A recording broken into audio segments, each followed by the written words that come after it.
सामने जो media stand में लोग खड़े हैं वो बैठ जाए एकदम। 1 2 3, बीच वाले एकदम बैठ जाएं। 1 2 3, सामने मीडिया स्टैंड एकदम क्लियर कर दें। और यद्यपि उन्हें बोलने में और मतलब बैठने चलने में थोड़ा सा कमजोरी अनुभव हो रही है, लेकिन उनकी भावनाओं को आदर देते हुए हमने उन्हें ये कहा है। अन्यथा हमारा बिल्कुल मन नहीं था कि वो मंच तक आए, वो आराम ही करें। आपका भी यही मन था, लेकिन मैं उनसे अनुरोध करूंगा एकदम शांत हो जाएं, वो संक्षेप में अपनी बात कहेंगे। साथियों, एक बहुत अहम बात थी जिसकी वजह से मुझे स्टेज पे आना पड़ा। ऐसे संकेत मिल रहे हैं, कुछ मीडिया के साथियों ने बताया, कुछ और विश्वस्त सूत्रों ने बताया कि सरकार शायद आज या कल रात को मुझे जबरदस्ती उठा के यहां से सरकारी अस्पताल में ले जाने की कोशिश करे। एक तो मैं उनको ये कह देना चाहता हूं कि मेरे स्वास्थ्य की परवाह चिदंबरम साहब से ज्यादा इस देश के लोगों को है।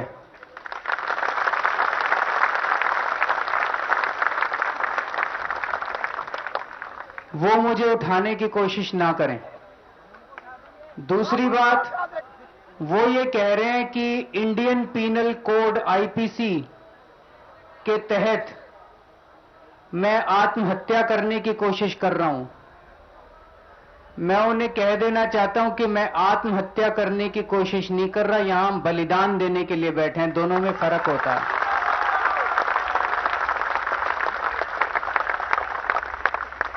तीसरी बात,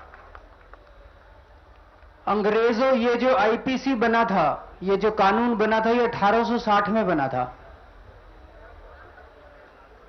अंग्रेजों के टाइम में भी ये कानून था। गांधी जी तो 25-25 दिन का अनशन करते थे। अंग्रेजों की सरकार ने तो उनको नहीं उठाया कभी। ये हमारी सरकार अंग्रेजों से भी बदतर हो गई है क्या कि बलिदान देने वाले लोगों को आत्महत्या कह के उठाने की कोशिश कर रही है।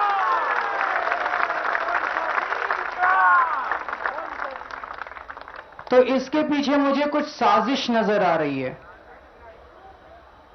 बताते हैं कि जयप्रकाश नारायण जी को जेल में स्लो पॉइजन दिया गया था।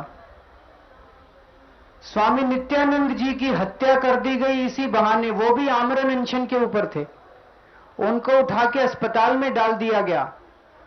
जब तक वो कई दिनों तक अनशन करते रहे, उनकी सेहत को कुछ नहीं हुआ, लेकिन सरकार ने जबरन उनको अस्पताल में भर्ती किया और कुछ दिन के बाद वो उनकी जान चली गई। तो मुझे लगता है कि मेरी जान से खिलवाड़ करने की यह साजिश है सरकार की।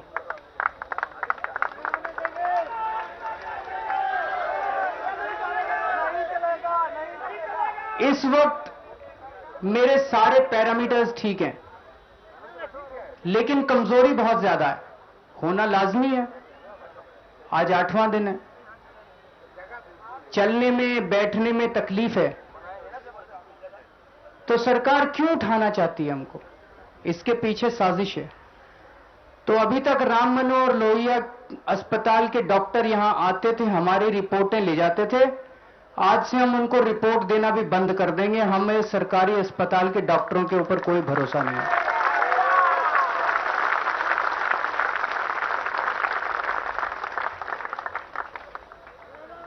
अगर सरकार जबरदस्ती उठा के अस्पताल के अंदर मुझे डालती है,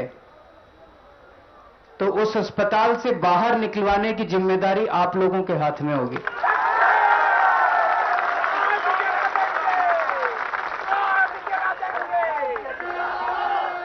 अन्ना जी कुछ कहना चाहेंगे?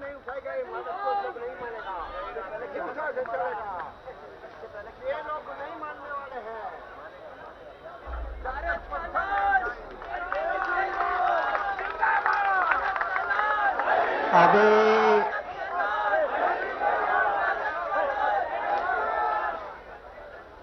अरविंद जी से आपने जो बातें सुनी है, अरे इंसान आत्महत्या कब करता है? कोई मुसीबत में आता है तब वो आत्महत्या करता है, जैसे किसानों ने आत्महत्या की है। अरविंद के लिए क्या मुसीबत है? वो तो देश के लिए लड़ रहे हैं, समाज के भलाई के लिए लड़ रहे हैं।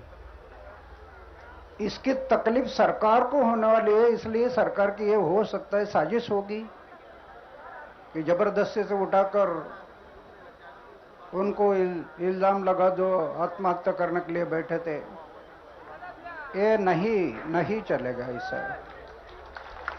ऐसा नहीं चलेगा। अगर ये ऐसे इल्जाम लगाकर,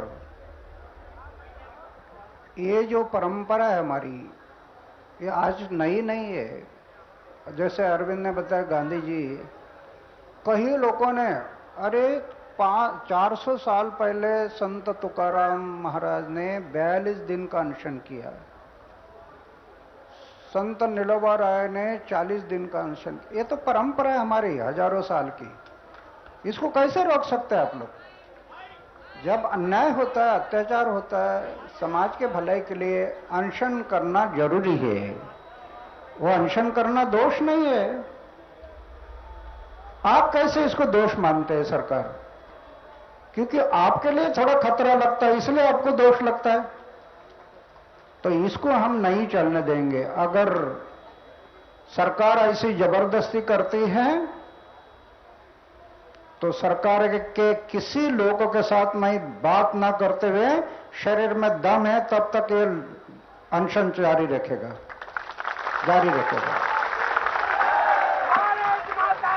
भारत माता की, भारत माता की। मैंने आपको पहले ही बताया था, कुछ जगह आवाज नहीं पहुंचती। 8 दिन हो गए। भारत माता की, भारत माता की। हम नितिन भाई से अनुरोध करेंगे कि वे पूजा के क्षण आपके बीच प्रस्तुत करें, राष्ट्र की, देश की। कल राखी है और कल वादा है पूरे हिंदुस्तान की बहनों का कि वो यहीं मिलेंगी राखी लेकर, और यहीं पर हमारे अनशनकारियों को राखी बांधी जाएगी। पूरा दिल्ली, पूरा, और आज भी भारी बारिश में आप जिस तरह लोग आए हैं, एक बार जोरदार तालियों से इस जनसमूह का स्वागत करिएगा। सारी योजनाएं सरकार की फेल हो रही हैं, चाहे वो ग्रिड फेल होनी हो, हालांकि सरकार सबका ध्यान रखती है। 2 दिन सुशील कुमार शिंदे जी ने इस देश में अंधेरा रखा, इसीलिए कल उन्हें गृह मंत्री बना दिया गया कि आपका काम बहुत अच्छा चल रहा है। जो आपने बिजली में करा वही देश में करें, सरकार ध्यान रखती है। मैं नितिन भाई से चाहता हूं कि वे प्रार्थना के स्वर बुझाएं और हम सब अरविंद भाई और गोपाल जी दोनों के स्वास्थ्य के लिए हम कामना करते रहें।